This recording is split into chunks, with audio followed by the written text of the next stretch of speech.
तकरीबन 3.5 साल हो गए हैं मुझे सेनेट में आए हुए। मैंने ये प्रॉब्लम पहली बार देखा है कि सैटरडे को सेनेट बुलाया जा रहा है, संडे को भी है, ठीक है।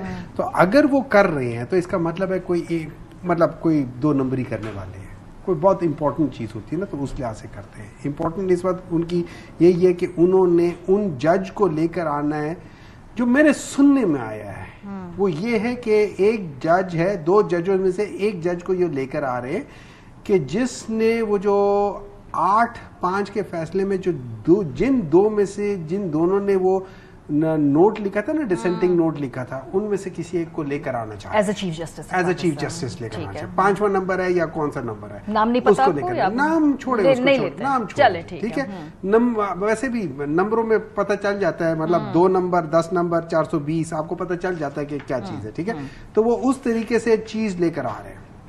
इंटरेस्टिंग बात यह है कि मौलाना फजल रहमान साहब ने बात इन प्रिंसिपल अगर देखा जाए लॉन्ग टर्म में कि भाई 3 या 4 या 5 जजेस में से आप एक को चूज करें जिसके क्रेडेंशियल्स हो। तो अगर हम उस पे मेरिट पे बात कर लेते, इस वक्त जो प्यूनी जज हैं जस्टिस मंसूर अली शाह, जस्टिस मंसूर अली शाह इस वक्त पाकिस्तान के वाहिद ज्यूरिस्ट हैं जो इंटरनेशनल लेवल के हैं। अच्छा। जिनको दुनिया बुलाती है, जिनको दुनिया सुनती है, जिनकी जजमेंट्स बोलती हैं। तो अगर हम मेरिट का तकाजा करें और हम ये कर लें कि भाई इनमें से मेरिट में कौन अच्छा होगा, उनके फैसले कौन से सबसे बड़े हैं जिनको वो करें, तो उसमें जस्टिस मंसूर अली शाह ही आते हैं। अभी भी जो ये बात है ना, ये पर्सन स्पेसिफिक बात हो रही है। मेरा सवाल ये है कि क्या ये प्रोसीजरल इशू है? आपको लगता है कि भाई अगर 5 जजेस हैं उनमें से किसी एक को चीफ जस्टिस चुन लिया जाए, अभी शख्सियात से अगर हम बाहर निकले,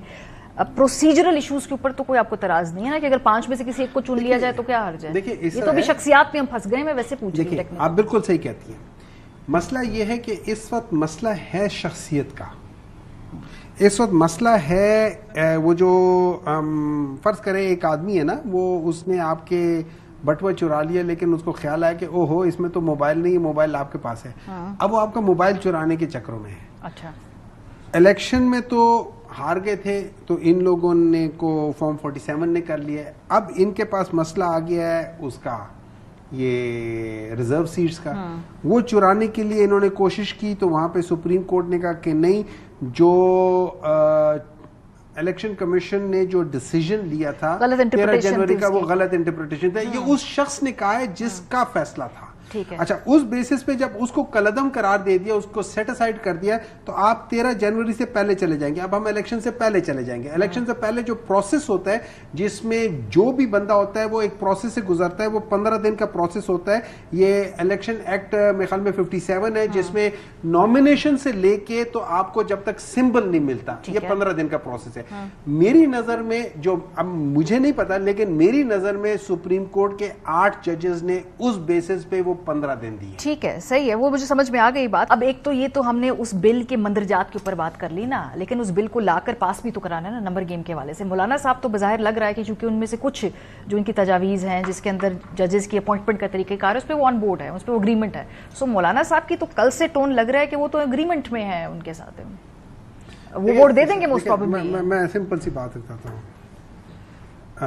JUI सेनेट में दे आर द की। ठीक है, और उनके मूड से क्या लग रहा है आपको? उनकी तकारीर से लग रहा है मौलाना साहब जो आज बात कर रहे हैं, जो मैंने उनके 3-4 मुख्तलिफ प्रोग्राम्स में उनके जो रिप्रेजेंटेटिव्स हैं, एक प्रोग्राम में कामरान मुर्तज़ा साहब हैं, एक प्रोग्राम में हमदुल्ला साहब हैं, अभी थोड़ी देर पहले भी थे, और फिर जो मैं मौलाना फजल रहमान साहब ने जो स्पीच की थी, अगर मैं उन चीज़ों को सामने रखते देखता हूँ, मुझे नहीं लगता। देखिए, उन्होंने, हमदुल्ला साहब ने साफ कहा है कि किसी भी लिहाज से गवर्नमेंट के साथ कहीं जाना, किसी भी जगह पे उनके साथ कोई बिल में वोट देना, उन्होंने कहा है कि हमारे लिए खुदकुशी के मुतरादिफ। लेकिन मौलाना साहब तो ऊपर है ना अपनी टीम के वाले से। मैं सुनवा दूं मौलाना साहब। नहीं, मुझे पता है, देखिए ना, उन्होंने आज ही कहा है, मैं आपको रफली भी बता रहा हूँ, ये उन्हीं के ही सीनियर लोगों में से, और आई एम श्योर वो सारे हो गए। मौलाना साहब ने भी यही कहा हुआ है, मौलाना साहब ने यही कहा है कि हम इन चीज़ों ने, हाँ, इन प्रिंसिपल बाज़ चीज़ों पे उन्होंने कहा ये चीज़ें ठीक है, हो सकती है, उन पे हम भी एग्री करते हैं। देखिए, आपको पता है कि फ़र्ज़ करें, आपको पता है कि हम आज अभी ये काम करने लगे, और आप हम एक रूल के साथ आए हो, अब उसी वक्त आके वो रूल बदल रही हो, उस रूल बदलने में कोई प्रॉब्लम नहीं है, इन प्रिंसिपल प्रॉब्लम नहीं है, लेकिन जो किया जा रहा है वो गलत किया जा रहा है। उस लिहाज से नंबर गेम में नेशनल असेंबली में अगर ये किसी को भी लेकर आते हैं, एक आदमी है जिसने शायद अपने एफिडेविट कभी नहीं वो जमा किया हुआ था, लेकिन बाकी जितने भी हैं वो सुप्रीम कोर्ट की जजमेंट के लिहाज से वो आजाद नहीं है। उनको इलेक्शन कमीशन ने फिर दोबारा गलत इंटरप्रिटेशन करते हुए अभी भी आजाद रखा। क्या करेंगे अगर वो कल को अगर वो वोट दे दे तो आप चैलेंज करेंगे? अगर वो वोट देते हैं, हम चैलेंज कर लेते हैं, सुप्रीम कोर्ट कहती है कि हाँ ये इन्होंने गलत वो किया है, तो वो आर्टिकल 63A के तहत वो सारे खत्म हो जाएंगे। एक चीज उनकी वैसे भी जो इन्होंने वोट दे दिए पाकिस्तान तहरीक इंसाफ के इमरान खान के उसके खिलाफ दे दिए, उनकी वैसी भी सियासत खत्म हो जाएगी। तो वो जो मर्जी करते पैसे लेकर वो खत्म करते हैं, लेकिन इमीडिएट गोल तो अचीव हो जाएगा ना, जो ये तरमीम लेके आने की नहीं होगा। अगर देखिए फिर आप अदालतों में जाके करते रहेंगे ना। अगर सुप्रीम कोर्ट और उसमें जल्दी हो जाएगा, अगर सुप्रीम कोर्ट ने कह दिया कि हाँ ये गलत है, तो फिर वो चीज रिवर्स हो जाएगी और इस पे जल्दी डिसीजन आएगा।